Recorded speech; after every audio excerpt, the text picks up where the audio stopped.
Goeiedag almal, ek is Mani van Bloemfontein. Dit is vandag Dinsdag, die 28ste Julie 2026.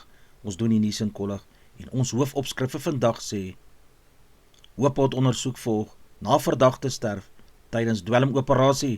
Nog berigte, geen onderhandelinge tans tussen VSA en Iran nie. R500.000 se borg vir dwelmhandelaar. Verstappen nie tevrede met sy Red Bull motor nie. Swemmers doen goed op spele in Glasgow. Tadej Pogačar wen die Tour de France. Die onafhanklike polisie-ondersoekdirektoraat Hoophot ondersoek die dood van 'n 42-jarige man wat tydens 'n polisieoptrede by die Parksig Villas woonstelkompleks in Bellville oorlede is. Die voorval het op 23 Julie plaasgevind toe lede van die SAPD se openbare orde polisieeringseenheid en misdaadintelligensie opgetree het nadat hulle inligting ontvang het oor die beweerde besit van dwelms, 'n ongelisensieerde vuurwapen en ammunisie. Volgens die polisie is 'n ongelisensieerde vuurwapen, ammunisie, 258 Mandrix-tablette en die hoeveelheid vermoedelik tik tydens die deursoeking gevind. Die polisie sê die man het ongesteld geraak en in mekaar gestak terwyl hy in hegtenis geneem is. Die paramedici is ontbied en het hom probeer bybring, maar hy is op die toneel dood verklaar. Die Nigeriese gemeenskap en sommige ooggetuies beweer egter dat buitensporige geweld tydens die optrede gebruik is. Video's wat op sosiale media versprei is, het verdere vrae laat ontstaan. Hoewel die SAPD sê, een van die video's wat wyd gedeel word, nie van hierdie voorval is nie en hy 'n ander vroeëre saak gedateer het.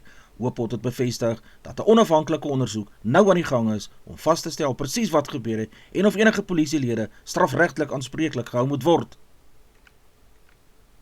Iran het maandag bevestig dat daar tans geen onderhandelinge met die VSA plaasvind nie. Die woordvoerder van Iran se ministerie van buitelandse sake, Ismail Baghaei, het gesê Teheran het nie die hervatting van gesprekke met Washington aangevra nie en dat geen amptelike onderhandelinge tans aan die gang is nie. Baghaei het bygevoeg dat enige toekomstige gesprekke daarvan sal afhang of die VSA sy benadering verander en die nodige voorwaardes vir diplomatie skep. Iran sê daar is wel steeds indirekte diplomatieke kommunikasie deur bemiddelaars, maar dit beteken nie formele onderhandelinge vind tans plaas nie. Die VSA het intussen aangedui dat hy steeds oop is vir diplomatie, maar volgens Iran bestaan daar op hierdie stadium geen aktiewe onderhandelingsprogramme tussen hierdie twee lande nie. Die regtelike dienskommissie, die RDK, het aanbeveel dat president Cyril Ramaphosa, die Oos-Kaapse regter-president Selby Mbenenge, skors hangende die nasionale vergadering se besluit oor sy moontlike afsetting. Die aanbeveling volg nadat die RDK bevind het dat Mbenenge hom aan grove wangedrag skuldig gemaak het in 'n saak wat spruit uit beweringe van seksuele teistering deur hofsekretaresse Andiswa Mengo. Die klagte hou verband met ongewenste boodskappe en interaksies tussen 2021 en 2022. Mbenenge betwis die RDK se bevinding in die hof en probeer terselfdertyd verhoed dat die president hom skors voordat die regsproses afgehandel is. Indien president Ramaphosa die aanbeveling aanvaar, sal Mbenenge tydelik uit sy ampt geskort word totdat die nasionale vergadering besluit of hy permanent uit sy pos verwyder moet word, soos deur artikel 177 van die grondwet bepaal word. 'n 60-jarige man wat 'n bewering met Mandrix-tablette ter waarde van sowat R2 miljoen in Grabouw betrap is borgtog van R500.000 in die Grabouw Landdroshof toegeken. Die verdagte is vroeër van dese maand in hegtenis geneem nadat die polisie tydens 'n operasie op 'n groot hoeveelheid Mandrix-tablette beslag gelê het. Hy staan tereg op aanklagte wat verband hou met die beweerde besit van handel in dwelms. Die hof het borgtog van R500.000 toegestaan onder streng borgvoorwaardes. Die saak is uitgestel vir verdere ondersoek terwyl die verdagte op borgte vrygelaat sal word. Die ondersoek deur die polisie duur voort en verdere aanklagtes of verdagtes kan nog bygevoeg word indien nuwe bewyse na vore kom. Boere in Suid-Afrika kan nou aansoek doen om hulle eie beeste teen back enclosure in te ent. Die regering het die proses aangepas om boere te help om hierdie siekte vinniger te beheer en verdere uitbrekings te voorkom. Produsente moet egter eers toestemming van die staat se veeartsenydienste kry voordat hulle die enstof mag gebruik. Die enstof sal onder streng beheer toegedien word en alle inentings moet aangemeld en gemonitor word. Die besluit volg nadat back enclosure groot verlies in die veebedryf veroorsaak het. Verskeie uitvoermarkte is geraak en sommige veilinge en die bewegings van vee word beperk. Landbouorganisasies het hierdie stap verwelkom en dit sal boere help om hulle kuddes beter te beskerm. Hulle beklemtoon egter dat biosekuriteit, streng beheer van veebewegings en vroeë aanmelding van verdagte gevalle steeds noodsaaklik is om die verspreiding van hierdie siekte te beperk. Die Weskaapse LER vir polisie toesig en gemeenskapsveiligheid, Andrew Maree, sê die plaasaanvalle is nie net 'n aanval op boere en plaaswerkers nie, maar ook 'n ernstige aanslag op Suid-Afrika se ekonomie. Volgens Maree raak plaasaanvalle voedselproduksie, werksgeleenthede en beleggersvertroue. Wanneer boere onder voortdurende bedreiging leef, kan dit produksie vertraag, beleggings ontmoedig en uiteindelik voedselpryse ook onder druk plaas. Sy beklemtoon dat landbou 'n belangrike rol in die Weskaapse en Suid-Afrikaanse ekonomie speel en dat die veiligheid van boere en plaasgemeenskappe daarom 'n prioriteit moet wees. Maar hy sê samewerking tussen die polisie, plaaswagte en plaaslike gemeenskappe bly noodsaaklik om landelike misdade te bekamp. Sy het opnuut 'n beroep gedoen op alle rolspelers om saam te werk om plaasaanvalle te voorkom en die veiligheid van mense in landelike gebiede te verbeter. Olietankschepe wat normaalweg deur die Rooi See en die Suezkanaal vaar, moet 'n groot bykomende kostes aangaan om die suidpunt van Afrika te omseil. Die lange roete om die Kaap die Goeie Hoop beteken hoër brandstofkostes, langer reistye en duurder versekering. Die verandering volg op veiligheidsrisiko's en aanval op skepe in dele van die Midde-Ooste en die Rooi See, wat talle rederye gedoen het om veiliger, maar langer roetes te kies. Kenners waarsku dat die verhoogde vervoerkostes uiteindelik die prys van olie en ander ingevoerde goedere kan beïnvloed. Dit kan ook druk op wêreldhandel plaas, aangesien skepe langer neem om hulle bestemmings te bereik. Hoewel die ompad Suid-Afrika se hawens en maritieme dienste meer besigheid kan inbring, bly die hoër koste vir internasionale skeepvaart 'n groot uitdaging vir die wêreldekonomie. Die ervare loskakel Borden Barrett sal sy eerste kans onder die nuwe All Blacks hoofafrigter Dave Rennie kry wanneer die Nieu-Seeland op 7 Augustus teen die Stormers in Kaapstad speel. Barrett is nie in die All Blacks sy Juliewedstryd teen Frankryk, Italië en Ierland ingespan nie, maar Rennie se tweemalige wêreldbekerspeler van die jaar het uitstekend geoefen en professioneel gebly. Volgens Rennie verdien Barrett nou die geleentheid om homself teen die Stormers te bewys voordat hy die toetsreeks teen die Springbokke sal begin. Rennie het gesê Barrett was baie ondersteunend teenoor die jong loskakel Ruben Love wat vroeër die voorkeur op nommer 10 gekry het. Die Stormers wedstryd sal nou 'n belangrike geleentheid wees vir Barrett om sy aanspraak op 'n plek in die All Blacks se toetsspan te versterk. Die Sloveense fietsryer Tadej Pogačar het die 2026 Tour de France gewen en daarmee sy 5de toertitel ingepalm. Hy sluit nou aan by legendes soos Jacques Anquetil, Eddy Merckx, Bernard Hinault en Miguel Indurain, wat ook elk 5 Tour de France titels gewen het. Die 27-jarige Pogačar het 3 weke lang as wedren oorheers met verskeie skofseges en sterk vertonings in die berge. Die laaste skof in Parys is deur Mathieu van der Poel gewen, maar Pogačar het sy voorsprong in die algehele punteleer gemaklik behou om die gesogte geeltrui vir die 5de keer te verower. Met hierdie oorwinning bevestig Pogačar sy plek as een van die grootste fietsryers in die geskiedenis van hierdie sport en kenners glo dat hy uitstekende kans het om in die toekoms die rekord met 'n 6de Tour de France oorwinning alleen te besit. Die Suid-Afrikaanse naloper Bradley Nkoana het sy uit in die 100 meter vir mans by die Staatsbondspel in Glasgow gewen. Nkoana het 'n sterk vertoning gelewer en eerste geëindig om maklik deur te dring na die volgende ronde van hierdie kompetisie. Die jong Suid-Afrikaner is een van die grootste hoopdraers vir 'n medalje in die kort nalope en sy vertoning het groot opgewondenheid onder plaaslike atletiek ondersteuning veroorsaak. Die Springbok afrigter Rassie Erasmus het die Stormers se loskopstuk Ntuko Mchunu by die Springbok-groepe gevoeg om die span se diepte in die vooruit te versterk met die fokus op skrams voor die toets teen Argentinië en die komende reeks teen die All Blacks.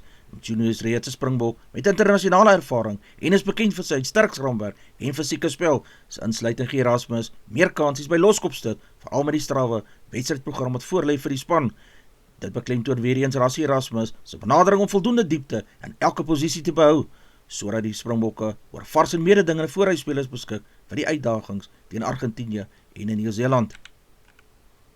Suid-Afrika se swemmers het uitstekende vertonings by die Staatsbondspel in Glasgow voortgesit, toe Erin Gallagher en Michael Hooley nog 2 medaljes vir die land ingepalm het. Daarmee het die swemspan weer eens bewys dat hulle dryfkrag agter Suid-Afrika se medaljeoes is. Erin Gallagher het die bronsmedalje in die 100 meter vlinderslag vir vroue gewen. Sy het in 'n tyd van 57.39 sekondes derde geëindig agter Australië se Alex Perkins wat goud gewen het en Skotland se Kiana Machinus wat silwer ingepalm het. Gallagher se brons beteken dat sy reeds 3 medaljes by hierdie spele gewen het: silwer in die 500 meter vlinderslag, brons in die 4x100 meter vryslag aflos en nou nog 'n brons in die 100 meter vlinderslag. Na enkele minute later het Michelle Howley vir nog rede tot feesviering gesorg toe hy die silwermedalje in die 5 meter borsslag vir mans verower het. Howley het in 26,77 sekondes klaargemaak en slegs Australië se Sam Williamson kon hom klop met 'n tyd van 26.50 sekondes. Die Engelsman Adam Ramsey PT moes met 'n bronsmedalje tevrede gewees het. Hierdie 2 medaljes het Suid-Afrika se medalje totaal verder laat groei en bevestig weer die land se sterkte in die swembad. Van die begin van die spele af het die swemmers die meeste van Suid-Afrika se medaljes ingepalm met atlete soos Pieter Coetzee, Nathan Hendricks, Aaron Gallagher, Michael Hooley wat gereeld op die podiums verskyn het. Met die swemprogram wat sy einde nader, is daar steeds hoop dat Suid-Afrika nog medaljes kan byvoeg en die spele op 'n hoë noot kan afsluit. Die vertonings van Gallagher en Hooley wys dat die land se swemtalent reeds wêreldklas is en groot verwagting vir toekomstige internasionale kampioenskappe sal skep. Max Verstappen het wel 'n uitstekende tweede plek in die Hongaarse Grand Prix behaal, maar die Nederlander het na die wedren duidelik gemaak dat hy steeds nie tevrede is met die vordering wat Red Bull met sy motor gemaak het nie. Hoewel die podium 'n positiewe uitslag was, meen Verstappen die span het tog baie werk om te doen voordat hulle weer gereeld vir oorwinnings kan meeding. Verstappen het die hele naweek oor die balanshantering van die RB22 gekla. Hy het gesê die motor het nie die vertroue gegee wat hy nodig gehad het om voluit aan te val nie en dat die span elke wedren met nuwe tegniese probleme gesukkel het. Volgens hom voel dit asof haar elke naweek 'n ander probleem opduik wat hulle ontwikkeling verder vertraag. Die Red Bull spanhoof Laurent Mekies het erken dat die motor nie aan die bestuurder se gevoel gegee het wat hulle verwag het nie. Hy glo egter die span het wel vordering gemaak dat Verstappen se tweede plek wys dat daar steeds goeie potensiaal is, al was McLaren op die dag die vinnigste span gewees. Advertensie van Netwerk 24, teken in en kry verskeie tydskrifte en koerante. Advertensie van Bloemkeel vir jou. U kan vir Dian of Susan by 082-390-339 kontak. Hulle sê jou voertuigregistrasie namens jou behartig.